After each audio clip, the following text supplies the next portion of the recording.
KaraokeBooks. The King in Yellow. Written by Robert William Chambers. Audiobook. The Prophet's Paradise.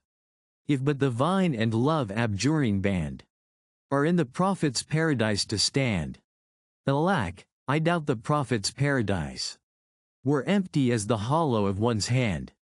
The studio. He smiled, saying, "Seeker throughout the world."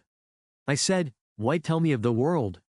My world is here, between these walls and the sheet of glass above. Here among gilded flagons and dull-jeweled arms, tarnished frames and canvases, black chests and high-backed chairs, quaintly carved and stained in blue and gold.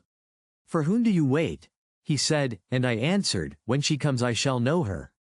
On my hearth a tongue of flame whispered secrets to the whitening ashes. In the street below I heard footsteps, a voice, and a song. "For whom then do you wait?"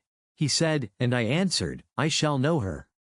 Footsteps, a voice, and a song in the street below, and I knew the song but neither the steps nor the voice. "Fool," he cried, "the song is the same, the voice and steps have but changed with years." On the hearth a tongue of flame whispered above the whitening ashes. "Wait no more, they have passed, the steps and the voice in the street below." Then he smiled, saying, "For whom do you wait? Seeker throughout the world." I answered, "My world is here, between these walls and the sheet of glass above. Here among gilded flagons and dull-jeweled arms, tarnished frames and canvases, black chests and high-backed chairs, quaintly carved and stained in blue and gold. The phantom. The phantom of the past would go no further. If it is true," she sighed, "that you find in me a friend, let us turn back together. You will forget, here, under the summer sky." I held her close, pleading, caressing. I seized her, white with anger, but she resisted. "If it is true," she sighed, "that you find in me a friend, let us turn back together. The phantom of the past would go no further." The sacrifice. I went into a field of flowers, whose petals are whiter than snow and whose hearts are pure gold. Far afield a woman cried, "I have killed him I loved," and from a jar she poured blood upon the flowers whose petals are whiter than snow and whose hearts are pure gold. Far afield I followed, and on the jar I read 1,000 names, while from within the fresh blood bubbled to the brim. "I have killed him I loved," she cried. "The world's athirst, now let it drink." She passed, and far afield I watched her pouring blood upon the flowers whose petals are whiter than snow and whose hearts are pure gold. Destiny. I came to the bridge which few may pass. "Pass," cried the keeper, but I laughed, saying, "There is time," and he smiled and shut the gates. To the bridge which few may pass came young and old. All were refused. Idly I stood and counted them, until, wearied of their noise and lamentations, I came again to the bridge which few may pass. Those in the throng about the gates shrieked out, "He comes too late." But I laughed, saying, "There is time."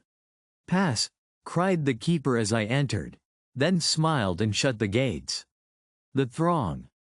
There, where the throng was thickest in the street, I stood with Pierrot. All eyes were turned on me. "What are they laughing at?"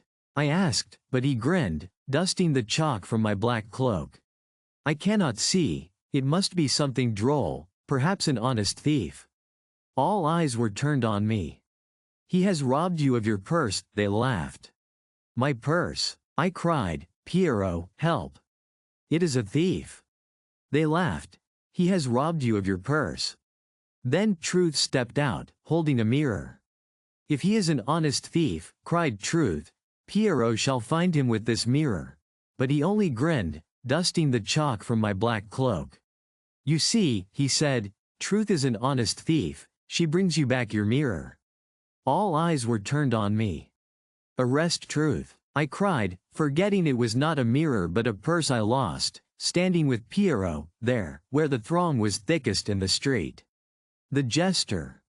Was she fair? I asked, but he only chuckled, listening to the bells jingling on his cap. "Stabbed," he tittered. "Think of the long journey, the days of peril, the dreadful nights.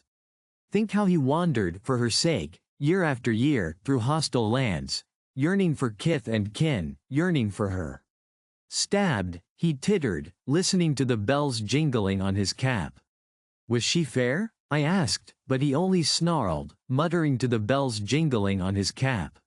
She kissed him at the gate, he tittered, but in the hall his brother's welcome touched his heart. Was she fair? I asked.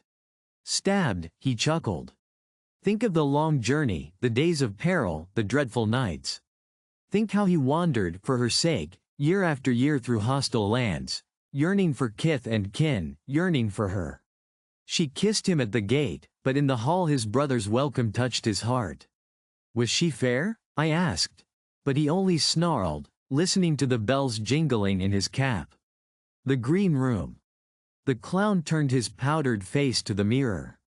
If to be fair is to be beautiful, he said, who can compare with me in my white mask? Who can compare with him in his white mask? I asked of Death beside me. Who can compare with me? Said Death, for I am paler still.